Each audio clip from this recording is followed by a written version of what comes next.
হিংসাত্মক আক্রমণগুলো থামাইতে হবে। বন্দর দিয়ে দিচ্ছ, এটা করছো, ওইটা করছো, চুক্তি করছো, এগুলো তো তোমার কাজ না। এখন সিট বাগাবাগি নিয়ে ওনার সাথে মহাসচিবের কী হয়েছে সেটা আমরা জানি না।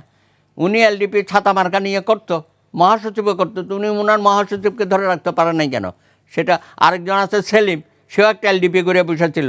আচ্ছা যাই হোক, সে তো শেষ মুহূর্তে তার এলডিপি বিলুপ্ত করে দানের শেষে গেল।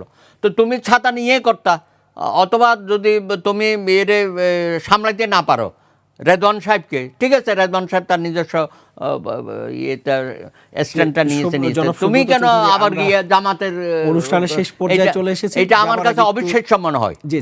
ওলি আহমদের মতো লোক গিয়ে এখন জামাতের সাথে নির্বাচনী জোট করবে এবং জামাতের 71-এর ভূমিকাকে উনি লিগ্যালাইজ করবে, এটা আমার কাছে গ্রহণযোগ্য না। কারণ উনি এদের বিরুদ্ধে অনেক কথা বলেছে এবং মুক্তিযুদ্ধের থেকে উনি সব কিছুই জামাতের ভূমিকা দেখে, আলবদর, আলশামস, রাজাকার, হ্যাঁ, আমাদের ঘরে ঘরে যে গেল পাক সেনারা, এরাই তো নিয়ে গেছে, জামাতের লোকজনই তো নিয়ে গেছে। এবং তারা জামাত তো ক্ষমতার অংশীদারিত্ব ছিল, তখন 2জন এমপি মন্ত্রী ছিল। সেনাবাহিনী আছে, আমরা তাদের উপর আস্থাশীল।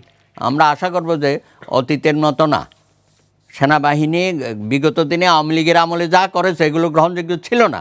এই জন্য আমরা তাদের উপর কিছুটা অনাস্থও এসে গেছিলো যে সেনাবাহিনী কীভাবে এই ধরনের অপকর্মে সম্পৃক্ত হয়। তবে বর্তমান যিনি সেনাপ্রধান, তার কথাবার্তা এবং চালচলনে আমরা বুঝি সেইবার সুষ্ঠু নির্বাচনের পক্ষে, এবং তিনি তো চেয়েছিলেন ডিসেম্বরের নির্বাচন। আমরাও বলেছিলাম রাজনৈতিক দল যে এই সরকার প্রলম্বিত করা সঠিক হবে না।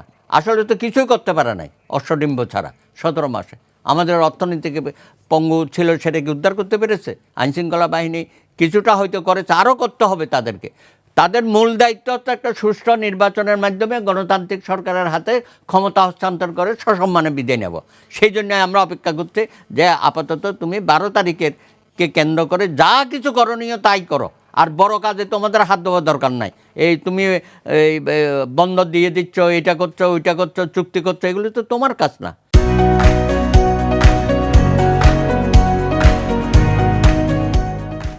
এগুলো রাজনৈতিক সিদ্ধান্তের ব্যাপার। নির্বাচনের আইন শৃঙ্খলা পরিস্থিতি সম্পর্কে যদি আপনার কাছে একটু জানতে চাই, যে 5 আগস্টের সময় যে অস্ত্রগুলো লুট হয়েছে, সে অস্ত্র উদ্ধার না করে সেগুলো পুরোপুরি উদ্ধার হয়নি। আশা করি নির্বাচন কেন্দ্রিক তো আবার অস্ত্র উদ্ধার শুরু হবে, সেটা করবে।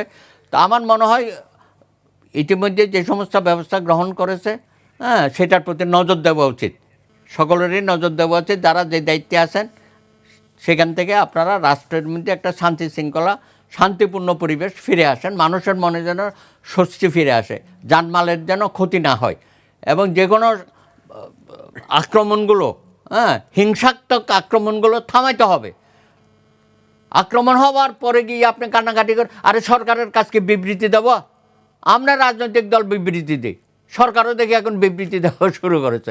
সরকারের তো উচিত হচ্ছে যে কঠোর স্টেপ নেওয়া, ঘটনা ঘটার আগেই সেখানে দ্রুত ছুটে যাব। এবং যারা ঘটনার সাথে সম্পৃক্ত, সরকার ব্যর্থ কিনা?